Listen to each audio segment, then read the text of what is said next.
बिस्मिल्लाहिर्रहमानिर्रहीम। अस्सलामु अलैकुम। एक बार फिर आपको मैं वेलकम करता हूँ अपने इस चैनल में अल कुरान मुर्शिदन में।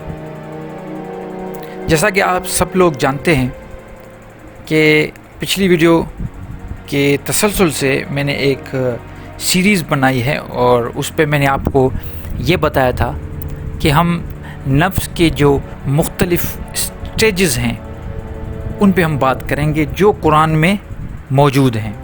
अल्लाह ताला ने नफ्स के हवाले से जो कुछ हमें बताया है कि उनकी कौन सी स्टेजेस होती हैं, इंसान के अंदर कौन कौन सा ऐसे अमल बेदार होते हैं जिससे इंसान को पता चलता है कि वो अपने गुनाह या सवाब के किस स्टेज पे पहुँचे हैं। तो इस सिलसिले में पिछली जो वीडियो थी, जो मुझे पहली मर्तबा सुन रहे हैं, उनसे मैं ये गुजारिश करूँगा कि आप इस वीडियो से पहले अगर आप दिलचस्पी रखते हैं तसव्वुफ़ में और अल्लाह के दीन में, तो इस वीडियो से पहले आप वो पिछली वीडियो ज़रूर देखें जिसमें मैंने नफ्स अमारा के बारे में बात की है।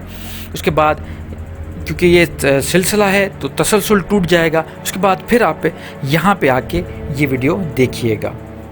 तो हमारा पिछला वीडियो था नफ्स अमारा के बारे में, कुरान में मौजूद है। नफ्स अमारा का मतलब पूरी वीडियो है उस पर, लेकिन ये अभी क्योंकि मैं फिर से एक वीडियो बन रही है उसी सिलसिले में, तो थोड़ा रिकैप भी कर लेंगे।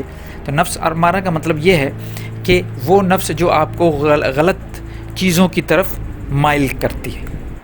आप गलत चीज़ों की तरफ जब जाएंगे, जब आप कोई भी आप में ऐसा अमल ज़ाहिर हो, जैसे झूठ बोलना, फाहशी, धोखा देना, किसी के साथ गलत, अगर आप किसी को कोई वादा करते हैं तो वादा खिलाफ़ी करना, ये जो अमल हैं गलत अमल, इसको इन चीज़ों से ये कंफर्म चीज़ हो जाती है कि आप नफ्स अमारा के स्टेज पे चल रहे हैं। तो इसकी पहचान हो जाती है। अब ये पहचान हो जाती है, उसके बाद आप पे डिपेंड करता है कि आप पे अल्लाह की रहमत कब होती है और आप इससे कैसे छुटकारा पा सकते हैं। तो उसी सिलसिले में जब हम आगे चलते हैं तो एक कुरान में 75 सूरह में सूरह 75 सूरह की दूसरी आयत में एक और नफ्स का जिक्र किया गया है, नफ्स नवामा। अब उसमें ये है कि ये वो नफ्स है, पहले वाली अमारा वाली नफ्स ये है कि आपको वो लेके जाती है बुराई की तरफ और आप बुराई करते जाते हैं और आपको कोई उससे फ़र्क नहीं पड़ता, आपकी आँख खुद पे खुलती नहीं है। लेकिन ये दूसरा जो हम नफ्स लवामा कहते हैं, इसमें ये होता है कि ये आपको वो बताती है, आपको मलामत करती है, ये आपको कहती है कि आपने बड़ा गलत किया।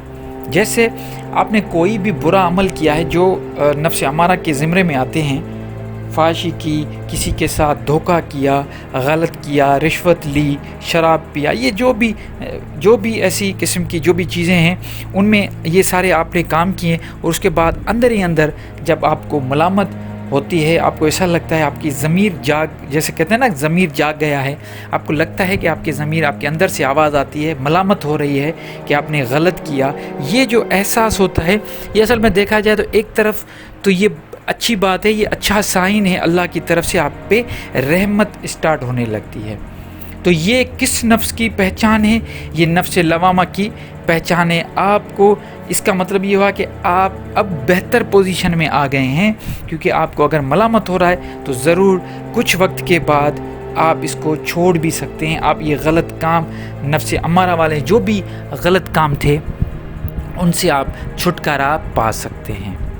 कुरान शरीफ में ये जो सारे नफ्स मौजूद हैं, हम इस पे डिस्कस कर रहे हैं। नफ्स लवामा में मैं आपको बार बार ये बताना चाह रहा हूँ कि अगर आप में से किसी को भी थोड़ा भी फ़ील होता है कि मैं ये कुछ गलत कर रहा हूँ, मुझसे ये गलती हो गई, लेकिन आप भली आप बताएं नहीं, किसी को बताएं ना, लेकिन आपके अंदर ही अंदर एक चीज़ आपको क्लिक कर रही है, तो उस चीज़ को, उस क्लिक करने वाली चीज़ को कहते हैं नफ्स लवामा।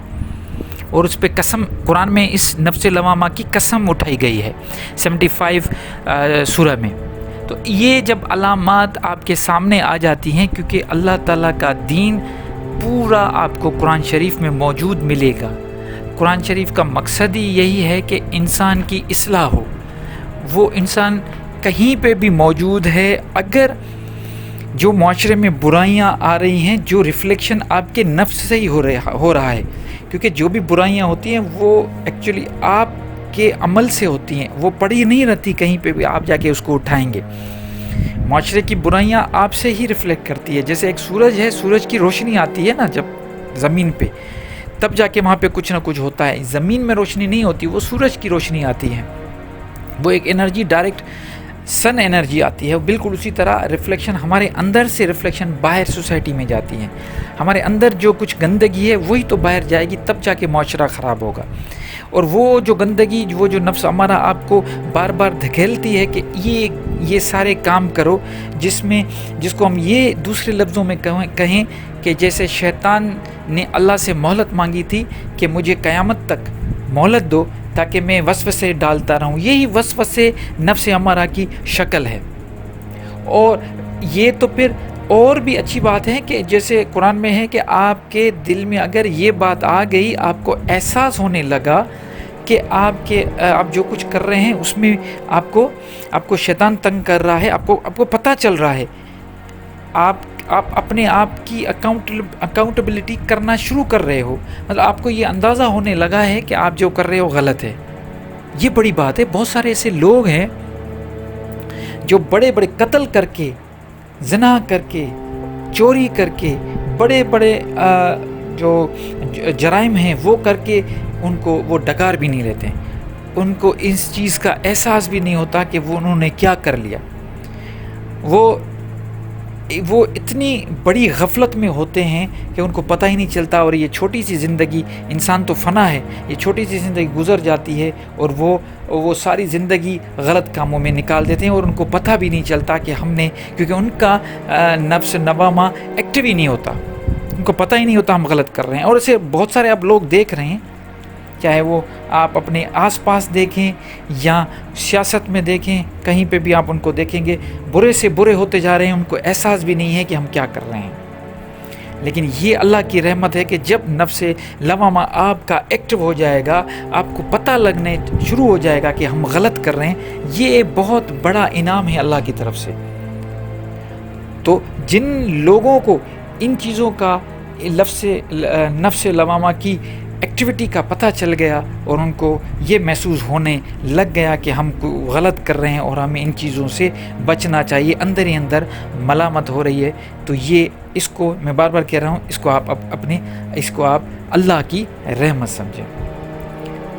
دوسرے قرآن میں نفس کے بارے میں اور ساری چیزیں بھی موجود ہیں، ان پہ بھی میں یہ سلسلہ انشاءاللہ چلاتا رہوں گا. جیسے پہلے نفس امارہ اور اس کے بعد نفس لوامہ پہ ہم نے بات کی، آگے بھی ہم بات کریں گے، تو جڑے رہیے.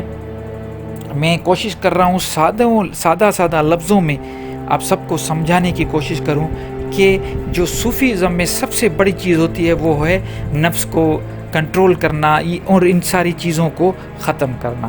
تو ہم نے اسٹارٹ لیا ہوا ہے. انشاءاللہ میں ان چیزوں کو اور بھی واضح کرنے کی کوشش کروں گا. جو بھی سوال ہو تو ضرور مجھ سے پوچھیے گا. اللہ نگہبان.